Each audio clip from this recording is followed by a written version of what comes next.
આ ચૈતર વસાવા આદિવાસી વિસ્તારના અને લોકોનો જે અવાજ ઉપાડતા હતા તે આ ભારતીય જનતા પાર્ટીના લોકોને ક્યાંક નથી ગમ્યું. આ વાત અમે નથી કહી રહ્યા, પરંતુ આ વાત આમ આદમી પાર્ટીના નેતા દ્વારા કરી દેવામાં આવી છે. શું ને સમગ્ર મામલો તેના વિશે વિગતે ચર્ચા કરીએ. નમસ્કાર, હું છું પ્રથમ મોદી, આપ જોઈ રહ્યા છો નિર્ભય ન્યૂઝ. ડેડિયાપાડાના ધારાસભ્ય ચૈતર વસાવાને કોર્ટ દ્વારા 7 વર્ષની સજા ફટકારવામાં આવી. 2023નો એક કેસ જેમાં વનકર્મીને ઘરે બોલાવવામાં આવે છે, જે બાદ માર મારવામાં આવે છે અને એક રાઉન્ડ ફાયરિંગ પણ કરવામાં આવે છે. હવે આ જે આક્ષેપો હતા તેમાં કોર્ટે ચૈતર વસાવાને દોષી જાહેર કર્યા, 7 વર્ષની સજા ફટકારી દેવામાં આવી. પરંતુ આમ આદમી પાર્ટીના જે નેતાઓ છે તે ક્યાંક ને ક્યાંક ભારતીય જનતા પાર્ટી પર આકરા પ્રહારો કરી રહ્યા છે. વાત કંઈક એવી છે કે યુવરાજસિંહ જાડેજા દ્વારા જે પ્રહારો કરવામાં આવે છે, જેમાં કહેવામાં આવ્યું છે કે અન્ય જે નેતાઓ છે, અન્ય જે લોકો છે તેમના વિરુદ્ધ જ્યાં ગુનાઓ દાખલ છે તો કાર્યવાહી નથી કરવામાં આવતી. જો તમે ભારતીય જનતા પાર્ટીમાં જતા રહો અને ભારતીય જનતા પાર્ટીના વોશિંગ મશીનમાં તમે ધોવાઈ જાઓ તો આ તમામ કેસો તમારા પરથી હટાવી દેવામાં આવશે.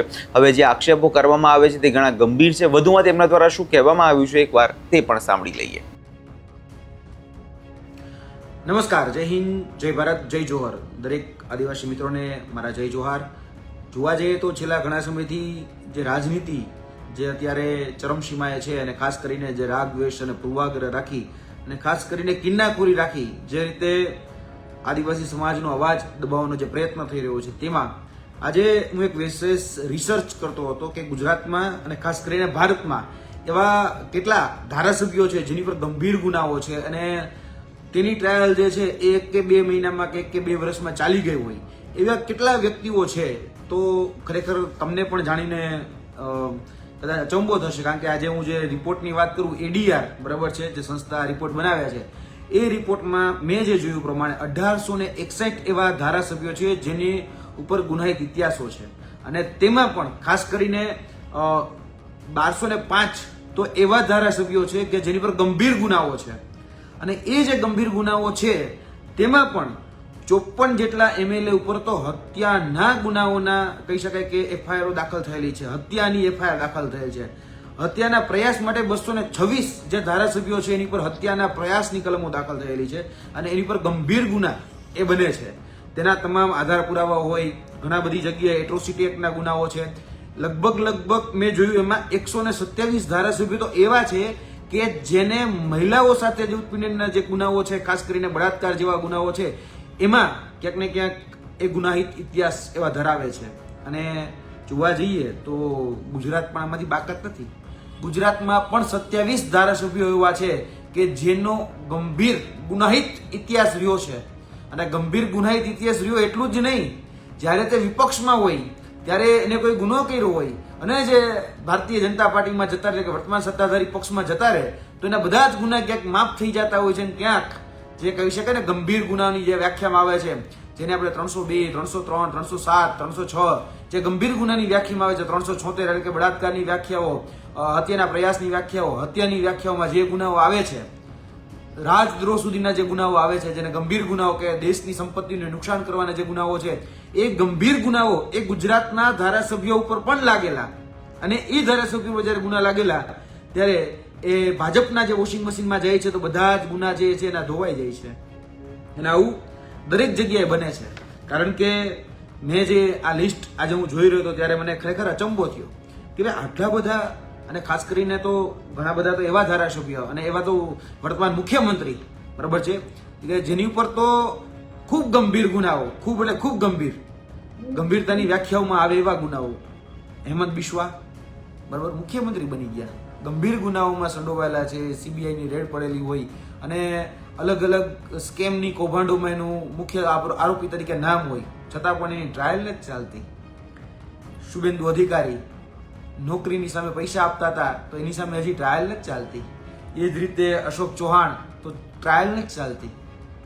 ઘણા એવા ગુના છે. જ્યારે હું ગુજરાતના જે વર્તમાન ધારાસભ્યો હોય કે પૂર્વ ધારાસભ્યોનું જ્યારે લિસ્ટ જોઈ રહ્યો હતો ત્યારે એમ થયું કે ઓહો, અતિ ગંભીર ગુનાઓ, અતિ ગંભીર 26 ધારાસભ્યો ઉપર તો અતિ ગંભીર ગુનાઓ છે. અને ટ્રાયલ તો કે 2005 થી પેન્ડિંગ, 2007 થી પેન્ડિંગ, 2010 થી પેન્ડિંગ, 2012 થી પેન્ડિંગ.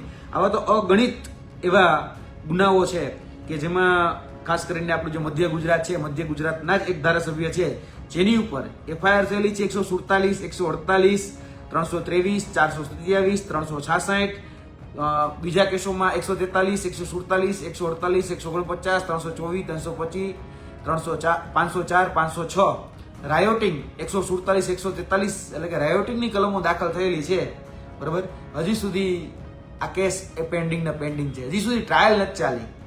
એ જેવા જ એક મધ્ય ગુજરાતના બીજા ધારાસભ્ય જેની ઉપર બળાત્કાર જેવી ગંભીર કલમો લાગેલી છે, બળાત્કારની કલમો જોવા જઈએ, બીજા અન્ય ગુનાઓ પણ 120B, 166, 366, 376, 346, 354, 323, 384, 511, 170, 223, 468, 419, 506, લાંચ રૂશ્વતની 7/12, 130, 13(1) આ બધી કલમો એ ધારાસભ્યો પર લાગેલી છે. વર્તમાનમાં હાલ પણ એ ધારાસભ્ય છે. બળાત્કાર જેવી ગંભીર કલમો, 366 અપહરણ જેવી ગંભીર કલમો એ ઉપર લાગેલી છે.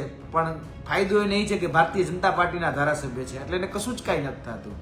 અને એવા જ કહી શકાય કે સૌરાષ્ટ્રના એક ધારાસભ્ય છે ACB એ જ્યારે 2015માં ભ્રષ્ટાચારની જે કલમો લગાડી તે પણ ખૂબ અલગ કે ભાઈ 78, 130, 419, 420, 465, 467, 477 છેતરપિંડીની કલમો, બરાબર, વીલ બીજાના નામે પોતાના નામે કરાયેલી એવી ગંભીર કલમો હોય છતાં પણ હજી સુધી અહીંયા ટ્રાયલ નથી ચાલી.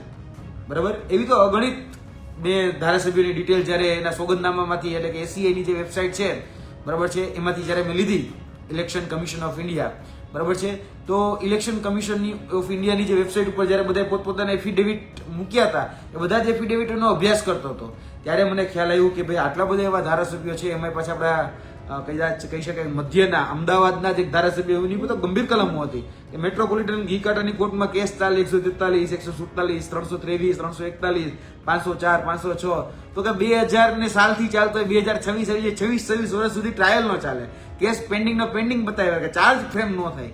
અને જ્યારે આ બધું જ હું જોઈ રહ્યો હતો ત્યારે મને ખરેખર સવાલ થયો કે ઘણા બધા લોકો ઉપર રાજદ્રોહથી લઈને અતિ ગંભીર કલમો છે, આ લોકોની ટ્રાયલ ન ચાલે જ્યારે આદરણીય ચેતરભાઈ વસાવા એની ઉપર ટ્રાયલ ચાલી જાય. એનું શું કારણ?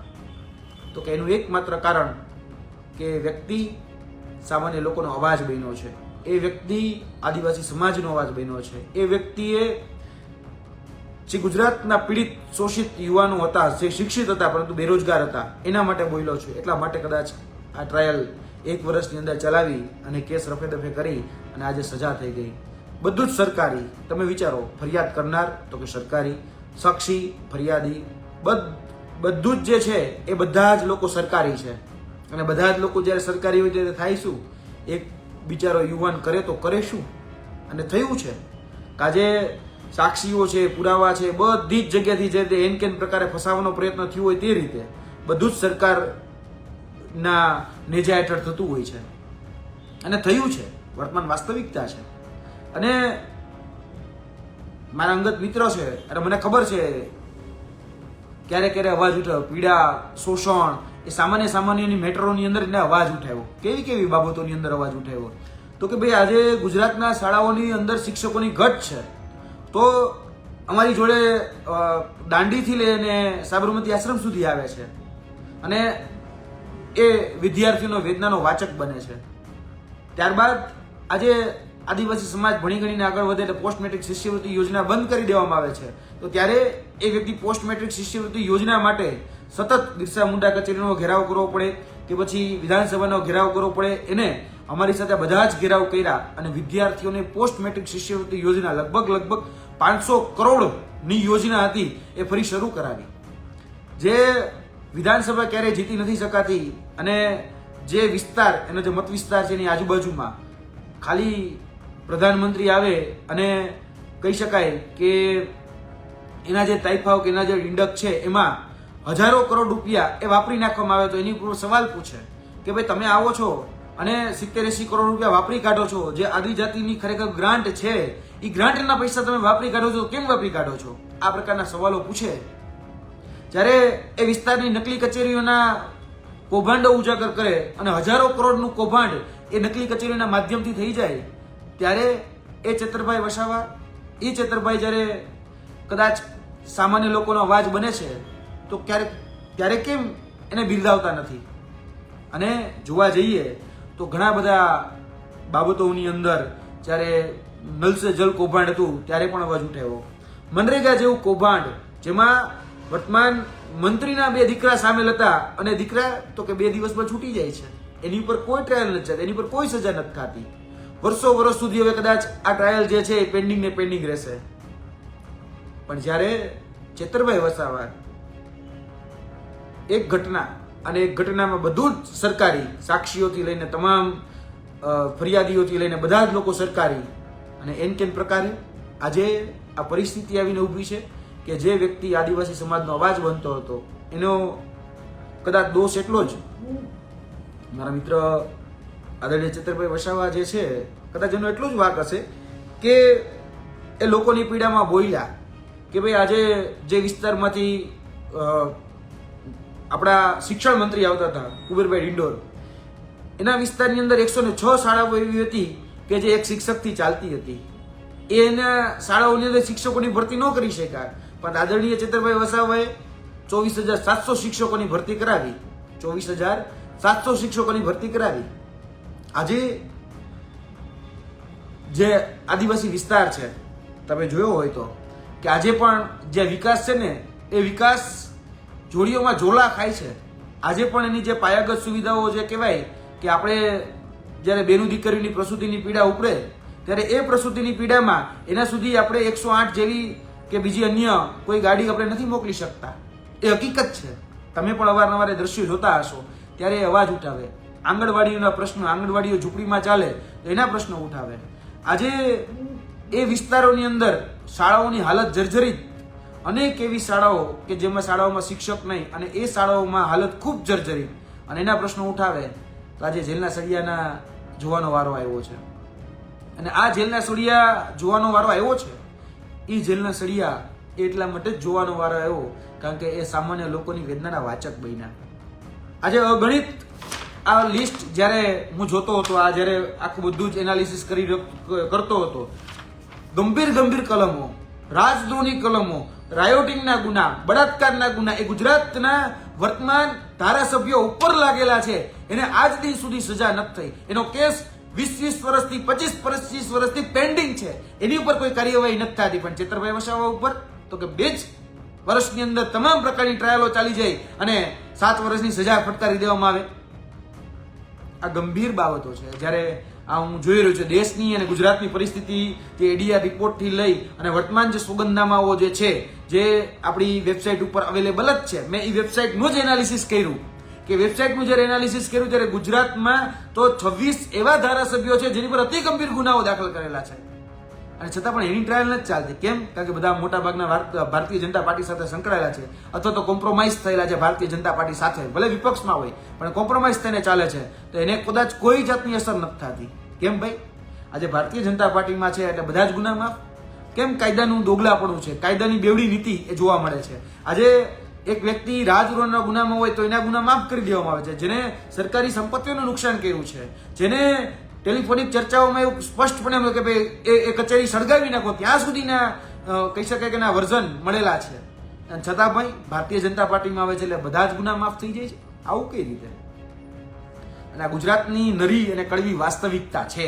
બરાબર છે? આમાં જરા પણ મિની મેચ નથી. કારણ કે જે લોકો આજે ક્યાંક ને ક્યાંક લડી રહ્યા છે, જે લોકો આજે સામાન્ય લોકોનો અવાજ બની રહ્યા છે, એ લોકો ક્યાંક ને ક્યાંક ભારતીય જનતા પાર્ટીને વર્તમાન સત્તાધારી પક્ષ જે છે એને ખૂંચી રહ્યા છે. એ દેશની રાજનીતિમાં હોય કે ગુજરાતની રાજનીતિમાં એમ કેમ પ્રકારે દબાવવાનો પ્રયત્ન થાય છે. આજે એને કોઈ સમર્થન આપે છે તો એને પણ દબાવવાનો સતત પ્રયત્ન થઈ રહ્યો છે. આજે જે લોકો સામાન્ય બાબતોના કે અથવા તો કહી શકાય કે પીડાના કે વેદનાના કે મુશ્કેલીઓના વાચક બને તો આજે તરત જ એને એમ કેમ પ્રકારે દબાવવામાં આવે છે. શા માટે ભાઈ? અને આવું દરેક વખતે વિપક્ષના ધારાસભ્યો પર કેમ? ભારતીય જનતા પાર્ટીના કે વર્તમાન સત્તાધારી પક્ષ જે હોય એના ધારાસભ્યોને કોઈ જાતની સજા નથી થતી કે એમાં કોઈ જાતના એક્શન લેવામાં નથી આવતા. રાયોટિંગથી લઈને અલગ અલગ ગંભીર ગુનાઓ એના ઉપર દાખલ થઈ જાય છે તો પણ જ્યારે વિપક્ષમાં હોય ત્યારે એ સત્તા પક્ષનો કેસ ધારણ કરી લે ત્યારે બધું જ માફ કરી દેવામાં આવે છે. કેમ ભાઈ? આવું શા માટે? આદિવાસી સમાજ એ ખરેખર સમજવાની જરૂર છે કે આજે જે લોકો ક્યાંક ને ક્યાંક તમારા અવાજને દબાવવાનો પ્રયત્ન કરે છે, તમારા જે વેદનાનો વાચક છે, તમારી પીડાનો જે વાચક છે એને ક્યાંક ને ક્યાંક દબાવવાનો પ્રયત્ન કરે છે. તો આજે એકત્રિત થઈ અને ખરેખર બોલવાનો સમય આવી ગયો છે. જેટલા આ બધા જ કિસ્સાઓ જ્યારે હું જોઈ રહ્યો હતો ત્યારે મને એમ થાય કે કેટલી ગંભીર બાબતો છે અને આ ગંભીર બાબતોમાં હજી સુધી કશા જ કંઈ એક્શન એટલે ધારાસભ્યો ઉપર મધ્ય ગુજરાતના ધારાસભ્ય છે બરાબર છે એની ઉપર તો કે એટ્રોસિટી એક્ટની કલમ અંતર્ગત ગુનાઓ દાખલ થઈ 143, 47, 48, 452, 436, 554, 506 6 વર્ષથી પેન્ડિંગો છે. એક અપક્ષમાં રહેલા ધારાસભ્ય છે, ગંભીર પ્રકારના ગુના એની ઉપર દાખલ થાય છે. આજ દિન સુધી એ ભારતીય જનતા પાર્ટીને ટેકો કરે છે એટલે કદાચ કોઈ પ્રકારના એક્શન એમાં લેવામાં નથી આવતા. જ્યારે આ બધા જ બાબતો જ્યારે હું જોઉં છું ત્યારે ખરેખર એમ થાય છે કે ભાઈ શાસન કરવા માટે અથવા તો સત્તા ભોગવવા માટે આ રીતે તમે સામાન્ય નાગરિકોનો અવાજ દબાવો એ તો વ્યાજબી નથી ને. આજે જે લોકો બોલે છે, જે લોકો વાત ઉઠાવે છે એ મુદ્દાની ઉઠાવે છે, કામની રાજનીતિ કરે છે. તો જે લોકો કામની રાજનીતિ કરે છે એને શા માટે દરેક વખતે પ્રતાડિત કરવામાં આવે છે? જે લોકો બોલે છે અને આજે મને ચોક્કસપણે પીડા છે, મને ચોક્કસપણે એ વાતનું રંજ છે કે એ વાતનું દુઃખ છે કે ભાઈ ચેતરભાઈ વસાવા જે વ્યક્તિ ખરેખર સામાન્ય લોકો માટે બોલતો આવ્યો છે, જે સિસ્ટમની અને સડાની વાત કરતો આવ્યો છે, સિસ્ટમને સવાલ કરતો આવ્યો છે, તો એને દરેક વખતે દબાવવાનો, દરેક વખતે હેરાન પરેશાન પ્રતાડિત કરવાનો, ડેડિયાપાડાની જેલમાંથી રાજપીપળાની જેલમાં, રાજપીપળાની જેલમાંથી લઈને બરોડાની જેલમાં દરેક વખતે મોકલી દેવામાં આવે. આ કેવું અને કેટલોક સમય? અને આ રીતે દરેક જે જાગૃત નાગરિક છે, જે લડાયક છે, જે યોદ્ધા છે એનો વાત ક્યાં સુધી દબાવવામાં આવશે? હવે દરેક લોકોએ જાગવાની જરૂર છે. મેં તમને કીધું એમ કે મારા કોઈ ઘરના આંકડા છે નહીં. તમે જ એડીઆરનો જે રિપોર્ટ જે હમણાં જ વિધાનસભાની બધી ચૂંટણીઓ ગઈ, લોકસભાની જે ચૂંટણીઓ ગઈ એમાંથી એડીઆરનો રિપોર્ટ ડાઉનલોડ કરો, 2025-26નો રિપોર્ટ જુઓ. તમે એવું હોય તો ઇલેક્શન કમિશન ઓફ ઇન્ડિયાની વેબસાઇટની અંદર જે લોકોએ સોગંદનામા કરીને પોતાની વિગતો દર્શાવી છે, આ તો ખાલી મેં કીધું એમ કે ભાઈ લોકો દર્શાવેલી છે, બાકી તો એવા ગણિત લોકો છે કે જે ભાજપના નાના પેજ પ્રમુખથી લઈ અને જિલ્લા પંચાયતના, તાલુકા પંચાયતના મેં રિપોર્ટ જ નથી કાઢ્યા. બાકી જો આ રિપોર્ટ કાઢ્યો એટલે 2000 ઉપરનું લિસ્ટ પહોંચે, 2000 ઉપરનું લિસ્ટ પહોંચે. આ તો ખાલી મેં ધારાસભ્યની જ વાત કરી, હજી તો આમાં સાંસદ સભ્યની પણ વાત નથી, હજી આમાં જિલ્લા પંચાયત કે તાલુકા પંચાયત કે બીજા કોઈની વાત નથી સ્થાનિક સ્વરાજમાં. જો બધા જ ભેગા કરું તો 2000 કરતાં વધારે ભારતીય જનતા પાર્ટીના એવા નેતાઓ મળે કે જેની પર ગંભીર ગુનાઓ દાખલ થયા છે, છતાં પણ આજ દિન સુધી એની પર કોઈ પ્રકારના એક્શન નથી લેવામાં આવ્યા. અને ક્યાં સુધી તમે સામાન્ય વ્યક્તિને જ દબાવશો? જે વ્યક્તિ આજે યોદ્ધાની જેમ લડે છે, જે વ્યક્તિ સામાન્ય નાગરિકોનો અવાજ બને છે, જે જનનેતા છે, જે લોકનાયક છે, જે લોકોના પ્રશ્નોને ક્યાંક ને ક્યાંક વાચા આપવાનું કામ કરે છે, એને જ ક્યાં સુધી પ્રતાડિત કરશો? અને દરેક વખતે એનો જ વાત, દર વખતે એને જ હેરાન પરેશાન કરવાના, ક્યાં સુધી? એટલે મહેરબાની કરીને આ બંધ થવું જોઈએ. દરેક બાબતોની સંજ્ઞાન લેવાની ખૂબ જરૂર છે. એ જ દિવસનો બીજો રિપોર્ટ કે આપણે બધા જ જાણીએ કે જે લોકો સામાજિક આંદોલનની અંદર જોડાયેલા હતા એ લોકોને તો કે ભાઈ ચાર્જમાંથી મુક્ત કરી દેવામાં આવે અને બીજા જે સામાન્ય લોકોના મુદ્દા ઉઠાવે છે એવા ચેતરભાઈ વસાવાને ફસાવી દેવામાં આવે. તમારા જ મંત્રીના દીકરાએ મનરેગાનું કૌભાંડ કરેલું છે, તો જરાક ત્યાં આ કાયદાનો દંડ અને દંડો એ ઉપાડો ને એટલે ખબર પડે. માજી બુટલેગરો ઉપર જે કદાચ કહી શકાય કે અગણિત ગુનાઓ દાખલ થયા છે, ત્યાં એક વખત કાયદાનો દંડ અને દંડો ઉપાડો ને એટલે ખબર પડે કઈ રીતે કાયદાનું કામ કરે છે. અમે પણ જોઈએ એ બધી જ જે ટ્રાયલો અત્યારે પેન્ડિંગ છે બધી જ એક સાથે ચલાવી દો એટલે અમે પણ જોઈએ કોણ આમાંથી બાકાત રહે છે. ભાજપમાં આવી જાય એટલે બધું જ એ સાફ થઈ જાય છે. આજે બિહારથી લઈ, આસામથી લઈ, યુપીથી લઈ ગુજરાત સુધી એકને એક પરિસ્થિતિ આ જ છે કે જે લોકો વિપક્ષમાં છે, જે લોકો સામું બોલે છે, જે લોકો સિસ્ટમને સવાલ કરે છે એને એમ કેમ પ્રકારે દબાવવાનો સતત પ્રયત્ન થઈ રહ્યો છે અને એમ કેમ પ્રકારે દબાવવામાં પણ આવી રહ્યા છે. એના સમર્થકો એને દબાવવામાં આવી રહ્યા છે. એટલે શું છે ભાઈ? આ ખરેખર લોકશાહી છે ખરી? કે ફરીથી આપણે જેમ ઓલી ઈસ્ટ ઇન્ડિયા કંપની આવી હતી, અંગ્રેજો આવ્યા હતા અને જેમ આપણી ઉપર રાજ કરતા તેમાં અંગ્રેજોનું નવું સ્વરૂપ છે. ઓલા ધોળા અંગ્રેજ હતા ને કાળા અંગ્રેજો છે એ જ છે ને, કે બીજો કઈ ફરક છે ખરી? જે રીતે એ લોકો રાજ કરતા હતા એમ કેમ પ્રકારે દબાવીને એ જ રીતે ફરીથી રાજ કરવા આવ્યા છો કે ભાઈ અંગ્રેજોનું કંઈક લેટેસ્ટ વર્ઝન છો? શું છો? પોતાની જાતને ક્યારેક સવાલ પૂછજો. અને જે લોકો અંધભક્ત બનીને ક્યાંક ને ક્યાંક એ પાર્ટીઓને સપોર્ટ કરે છે એ પણ પૂછે કે આજે ઈસ્ટ ઇન્ડિયા કંપની જતી રહી છે, પણ વર્તમાનની જે ઈસ્ટ ઇન્ડિયા કંપની એ ક્યાંક ને ક્યાંક ભાજપ તો નહીં ને, કારણ કે જે અત્યારે થઈ રહ્યું છે એ હેલ્ધી રાજનીતિ નથી. જોવા જઈએ તો આ તંદુરસ્ત રાજનીતિનો ક્યારેય પણ આ વિકલ્પ હોય જ ન શકે. જે લોકો ખરેખર મુદ્દાગત વાતો કરે છે, મુદ્દાગત બાબતો મૂકે છે, તો એની સામે આ રીતે પ્રતાડિત કરવાનો મતલબ શું? ઘણા બધા લોકો એવું કહેવા આવી જાય છે કે ભાઈ આ હુકમ તો કોર્ટે કર્યો છે, પણ કોર્ટમાં ગયું કોણ? સરકાર, સરકારના અધિકારીઓ, સરકારના સાક્ષીઓ, સરકારના પંચો, બધું જ સરકારી છે. સામે પક્ષે તો કશું છે જ નહીં. અને આજે પોતાનો પક્ષ રાખવો છે, આજે બધા જ લોકોને ક્યાંક ને ક્યાંક દબાવવામાં આવી રહ્યા છે, તમામ લોકોને પ્રતાડિત કરવામાં આવી રહ્યા છે. તો માણસ કરે તો કરે શું? શું કરે બોલો? કે દરેક વખતે પછી એવું છે કે જેલમાંથી એક સુરંગ નીકળે અને કમલમના દ્વાર સુધી ખુલે, એવું કરવાનું છે. જો એવું જ કરવાનું હોય તો એક કામ કરો ને, એક પાર્ટીનું શાસન કરી નાખો, બધી જગ્યાએ બધું પતી જાય. શા માટે આપણે લોકશાહીમાં જીવીએ? શા માટે પછી બધાને પછી લોક કહી શકે કે મતાધિકાર મળે? આજે જે ખોટું થઈ રહ્યું છે, જ્યાં ત્રુટીઓ છે, ખામીઓ છે, એની સામે જે વ્યક્તિ બોલે છે ને દરેક વખતે પ્રતાડિત કરવાનું, એ કેટલું વ્યાજબી? એટલે મહેરબાની કરીને ક્યારેક પોતાનો ગિરેબાન પણ જોવો જોઈએ. તમારા ઘર પણ કાચના છે અને સરકાર બદલતા વાર નહીં લાગે. આ લોકશાહી છે, લોકતંત્ર છે, સરકાર બદલતા વાર નહીં લાગે. અને જે દિવસે સરકાર બદલાણી, આ બધા જ જે ગુનેગારો છે એ જેલના સળિયા પાછળ જોવા મળશે. 100 કરતાં વધારે ગંભીર ગુનાના આરોપીઓ છે. જો ટ્રાયલ એક દિવસમાં ચાલી ગઈ ને, બહુ વાતો કરો છો ને ફાસ્ટ ટ્રેકની, ફાસ્ટ ટ્રેકમાં ચાલી ગઈ ને તો તમારા જેવા એકેય ચમરબંધી નહીં બચે. જે તમે જે પૂછે ને કે ચમરબંધીને છોડવામાં નહીં આવે, તો આ બધા ચમરબંધીમાં મોટા ભાગના ચમરબંધી તો તમારા છે. 80 થી 90% ચમરબંધી તમારામાં છે. અત્યારે મોટાભાગના ભારતીય જનતા પાર્ટીનો કેસ પહેરીને બેઠા છે. ક્યાં સુધી?